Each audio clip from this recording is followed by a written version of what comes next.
Magluluto tayo ng sinigang na bagnet. Itong bagnet na to galing to sa vegan. Sponsor niyan si Boss M.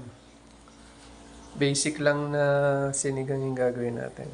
Mabilisan lang. Yung nabili na gulay sa palengke kaya yan ang gagamitin natin.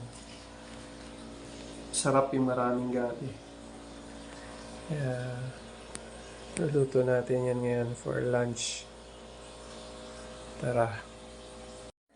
Unahin natin magpakulo ng tubig.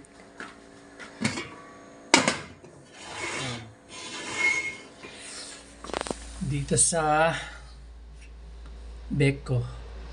Beko naman.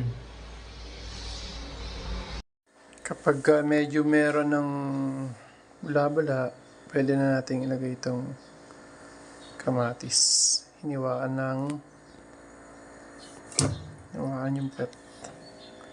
Isama na natin itong sibuyas. Isama na rin natin itong gabi.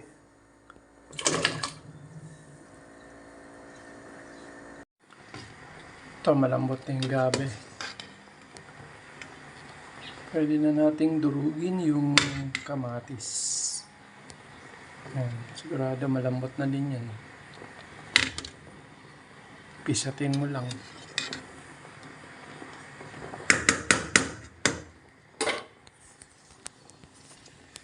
Itong bagnet natin, tinanggal ko yung sibuyas kasi yan. Itong bagnet natin, hiwa ko na ng maliliit na portion. Yun. Kasi luto na yung baboy na yan. So, konting kulo lang yan. Okay na yun. Pwede na natin isabay itong mga gulay na to. Nilagyan ko na rin pala yan na nor sinigang mix yung may gabi din. Sabay-sabay na natin yan. Walang hihiwalay ha. Pangit ang hihiwalay. Walang hihiwalay para walang pangit.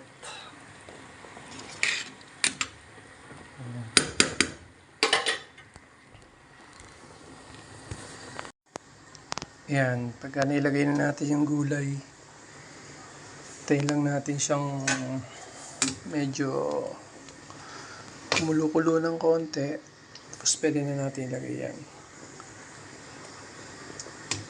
Para ito, medyo crunchy pa yung okra. Lagay na lang natin yan. Naka-gloves ako kasi madumi yung kamay ko. Dahil may ginagawa ako dun sa taas. Ayoko na maghugas ng kamay. Dahil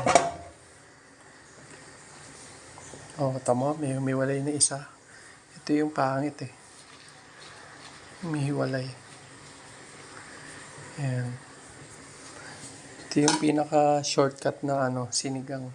Hindi ko na yan tatakpan para kasi yung sabaw dinagdagan ko Yan yung purpose niya. Para pagkulo, hindi ko siya tatakpan. Kasi pag tinakpan mo yan, itong mga to, hindi maganda kulay kapag naluto. Kapag hindi mo siya tinakpan, baka mulo yan. Pag naluto yan, green pa rin yung itsura niya. Maganda pa rin siya. Hindi siya pangit. Ganyan yan. Yun yung purpose ko dyan. Labog na natin sa ilalim tong mga talong na to. Makukulit tong talong na to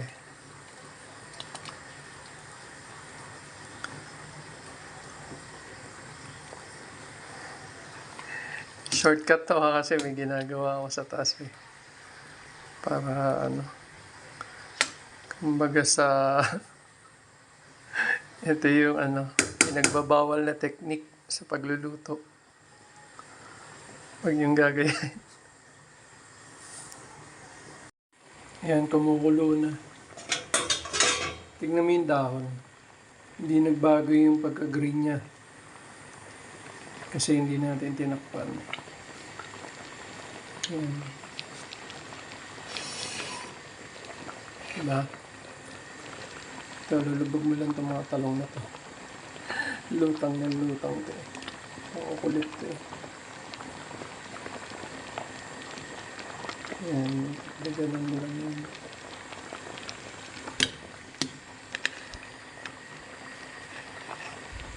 Hindi siya umangat.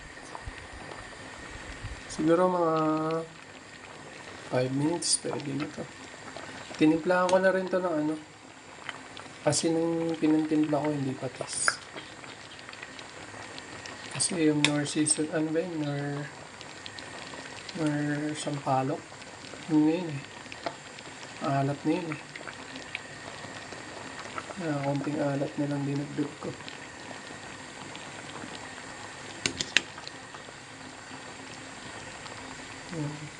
Lagay mo sa ilalim yung mga nasa ibabaw para maligayaan naman sila.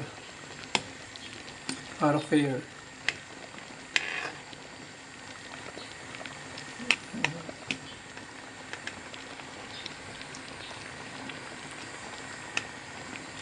So, malapit lang maluto tong sinigang na bagnet natin. 5 minutes, okay na to. Yung mga talong na to, lutang ng lutang. Lutang ang talong.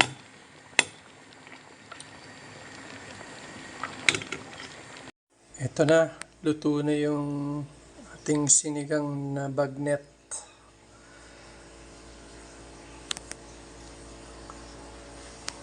Ayan, dyan yung galing. Tami yung kangkong.